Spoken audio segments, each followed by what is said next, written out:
कांग्रेसको 14औं महाधिवेशनको आधिकारिक ब्यानर सार्वजनिक। प्रपा एकता महाधिवेशन अध्यक्षमा थापा र लिङदेलको उम्मेदवारी। वाहक प्रधान न्यायाधीश तोक्न सत्ता गठबन्धनको सुझाव। उद्योग मन्त्रालयमा देशभर 150 स्थानमा औद्योगिक ग्राम स्थापना गर्ने प्रस्ताव। मन्त्रालयको पुनर्संरचनालाई प्रभावकारी बनाइने। राप्रपाको संशोधित निर्वाचन कार्यतालिका आज मनोनयन, भोलि मतदान। मुलुकका धेरैजसो स्थानमा आज भारी हिमपात र वर्षा हुने। विश्वमा तहल्का मच्चाएको ओमिक्रोन भेरिएन्ट भारतमा फेला, नेपालमा फैलियो त्रास। अब हेर्नुहोस् पूरा समाचार। आदरणीय दर्शकबिन नमस्कार। तपाईँ यति बेला हेर्दै हुनुहुन्छ सुनौलो नेपाल न्यूज युट्युब च्यानल। सदाको दिन जस्तै आज पनि देश तथा विदेशका ठूला अनि अति नै महत्त्वपूर्ण खबर लिएर उपस्थित भइसकेका छौँ। दर्शकबिन खबरहरू निकै नै महत्त्वपूर्ण रहेका छन्, त्यसैले यस भिडियोलाई अन्तिमसम्म हेरेर हामीलाई साथ दिनुहोला। दर्शकबिन हाम्रो यो मेहनतलाई एउटा सानो लाइक र कमेन्ट गर्न नबिर्सिनुहोला। दर्शकबिन कहाँबाट हेर्दै हुनुहुन्छ हामीलाई त्यो पनि कमेन्ट बक्समा लेख्नुहोला। यदि च्यानलमा तपाईँ नयाँ हुनुहुन्छ भने हाम्रो च्यानललाई सब्स्क्राइब गरी नजिकै रहेको बेल आइकन दबाएर हामीसँग निरन्तर रूपमा जोडिनुहोला। नेपाली कांग्रेसले 14औं महाधिवेशनको आधिकारिक ब्यानर सार्वजनिक गरेको छ। ब्यानरमा राष्ट्रिय झण्डा, पार्टीको झण्डा र चुनाव चिन्ह नेपालको नक्साभित्र बीपी कोइराला, सुवर्ण शमशेर गणेशमान सिंह, कृष्ण प्रसाद भट्टराई, गिरिजा प्रसाद कोइराला र सुशील कोइरालाको तस्बिर छ। साथै नाराका रूपमा उत्साह, एकता, रूपान्तरण उल्लेख गरिएको छ। कांग्रेसको 14औं महाधिवेशन यही मक्सिर 24 गतेदेखि काठमाडौँमा हुँदैछ। उद्घाटन समारोह भिरकुटी मण्डपमा र चुनावी कार्यक्रम अन्तर्गत केन्द्रीय पदाधिकारीका लागि भिरकुटी मण्डप, पुलिस क्लब र सभागृहमा मतदान हुने प्रचार समितिका सचिव दिनेश थापा मगरले जानकारी दिनुभएको छ। राष्ट्रिय प्रजातन्त्र पार्टीको नयाँ नेतृत्व चयनका लागि शनिबार निर्वाचन हुने भएको छ। शुक्रबार मतदाता नामावलीमाथि दाबी विरोध, उम्मेदवारी दर्ता, अन्तिम नामावली प्रकाशन लगायतका काम हुने निर्वाचन समितिले जनाएको छ। मतदाताको नामावली र निर्वाचन तालिका प्रकाशन गरेको समितिका संयोजक हरिबहादुर बस्नेतले जानकारी दिए। बिहिबार नै निर्वाचन कार्यक्रम सुरु गर्न भनिए पनि केही जिल्लाका प्रतिनिधि मतदाता नामावली विवाद नटुङ्गिएका कारण ढिलाइ भएको बस्नेतले बताए। राप्रपाको यो महाधिवेशनमा 4400 मतदाता रहनेछन्। राप्रपाको नेतृत्वका लागि अध्यक्ष कमल थापा र नेता राजेन्द्र लिङदेल प्यानल नै बनाएर प्रतिस्पर्धामा उत्रिएका छन्। दुवैले 4 उपाध्यक्ष र 3 महामन्त्री सहितको प्यानल बनाएका छन्। थापाको प्यानलबाट उपाध्यक्षमा विक्रम पाण्डे, बुद्धिमान तामाङ, रोशन कार्की, ध्रुव बहादुर प्रधान तथा महामन्त्रीमा भास्कर भद्रा, भुवन पाठक र कुन्ती कुमारी शाही उम्मेद्वार बन्नेछन्। यस्तै लिङदेन प्यानलबाट उपाध्यक्षमा विक्रम पाण्डे, दिल विकास राज भण्डारी, रामचन्द्र राय र लीला श्रेष्ठ तथा महामन्त्रीमा डाक्टर धवल शमशेर राणा, श्याम तिमिल सिन्हा र रेखा थापाले उम्मेदवारी दिने भएका छन्। नेता विक्रम थापा दुवै समूहको तानातानमा परेका छन्। थापा र लिङदेल दुवैले उपाध्यक्षमा पाण्डेको नाम राखेका छन्। निर्माण व्यवसाय समेत रहेका पाण्डेले आफू कुन समूहमा हो भन्ने खुलाएका छैनन्। पार्टीमा थापाले नेतृत्व गर्न नसकेको र एजेन्डा स्थापित गर्न सक्रिय भूमिका नखेलेको भन्दै लिङदेल अघि सरेका हुन्। थापा भने एकपटक आफूलाई टेस्ट गर्ने कार्यकर्तालाई अनुरोध गरिरहेका छन्। राप्रपामा 4 उपाध्यक्ष र 3 महामन्त्री निर्वाचनबाट चयन हुनेछन्। कोरोना संक्रमित भएर अस्पतालमा भर्ना हुनुभएका प्रधान न्यायाधीश चोलेन्द्र शमशेर जबरालाई सत्ता गठबन्धनले विधामा बसेर कार्यवाहक तोक्न सुझाव दिएका छन्।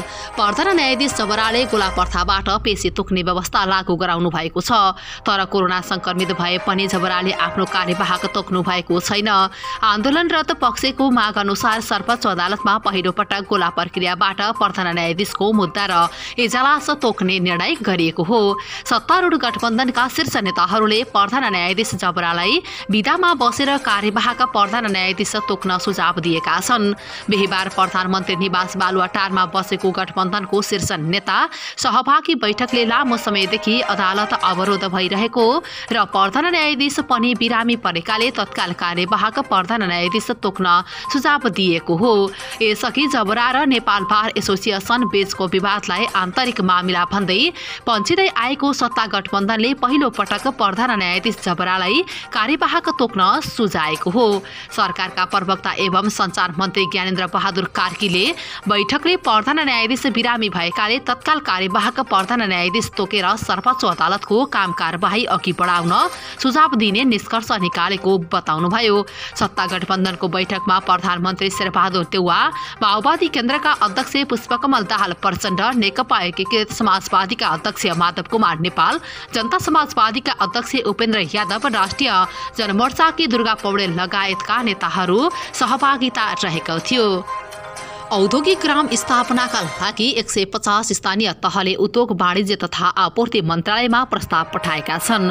यी प्रस्तावमध्ये 11वटा प्रस्ताव स्वीकृतिका लागि मन्त्री परिषदमा पठाइएको छ। करिब 30वटा प्रस्ताव मापदण्ड नपुगेको र बाँकी प्रस्ताव अध्ययन भइरहेको मन्त्रालयले जनाएको छ।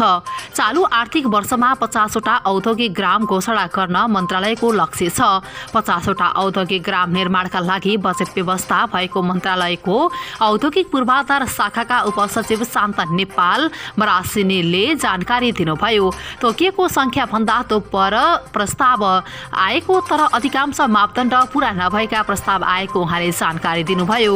उपसचिव मरासिनीले भन्नुभयो, औद्योगिक ग्राम घोषणाका लागि धेरै प्रस्ताव आएका छन्, आउँदै पनि छन्। तीमध्ये मापदण्ड पूरा गरेका 50वटा प्रस्ताव यस वर्षका लागि स्वीकृत हुन्छन्, बाँकी अर्को वर्ष घोषणा हुन सक्छन्।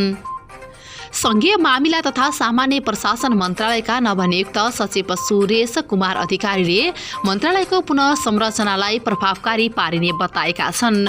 उनले स्थानीय तहमा रिक्त प्रमुख प्रशासकीय अधिकृत यथाशीघ्र पठाउने प्रतिबद्धता जनाएका छन्। मन्त्रालयले बिहिबार आयोजना गरेको पद बहाली तथा स्वागत कार्यक्रममा बोल्दै सचिव अधिकारीले उक्त प्रतिबद्धता व्यक्त गरेका हुन्। सो क्रममा उनले रिक्त दरबन्दी भएको ठाउँमा अनिवार्य रूपमा प्रमुख प्रशासकीय अधिकृत पठाउन मन्त्रालयको प्रशासन महाशाखालाई निर्देशन नै दिएका छन्। अधिकारी संघीय मामिला तथा सामान्य प्रशासन मन्त्रालयको अनुभव हुन्। महालेखाको प्रतिवेदनले स्थानीय तहलाई समेट्दै सबैभन्दा धेरै भ्रष्टाचार सम्बन्धी ओचोरे संघीय मामिला तथा सामान्य प्रशासन मन्त्रालय अन्तर्गत भएको औल्याएको अवस्थामा त्यसलाई नियन्त्रण गर्न पनि रिक्त स्थानीय तहमा प्रमुख प्रशासकीय अधिकृत खटाउनु पर्नेमा सचिव अधिकारीले जोड दिनुभयो। मुलुकका धेरैजसो स्थानमा आज भारी हिमपात र वर्षा हुने मौसमविदहरूले बताएका छन्। जल तथा मौसम विज्ञान विभागका अनुसार आज सुदूरपश्चिम कर्णाली, गण्डकी, लुम्बिनी र बागमती प्रदेशको पहाडी भागमा वर्षा र हिमपात हुनेछ। विशेषतः दिउँसोदेखि देशभर सामान्यदेखि पूर्ण बदली रहँदा यसको प्रभाव रहने जनाइएको छ। त्यस्तै रातिको समयमा भने कर्णाली, गण्डकी, लुम्बिनी र बागमती प्रदेशमा सामान्यदेखि पूर्णतया बदली रहने बताइएको छ। उच्च पहाडी र हिमाली भूभागका धेरै स्थानमा मध्यमदेखि भारी हिमपात सम्भावना रहेकोले मुलुकभरि चिसो बढ्ने बताइएको छ।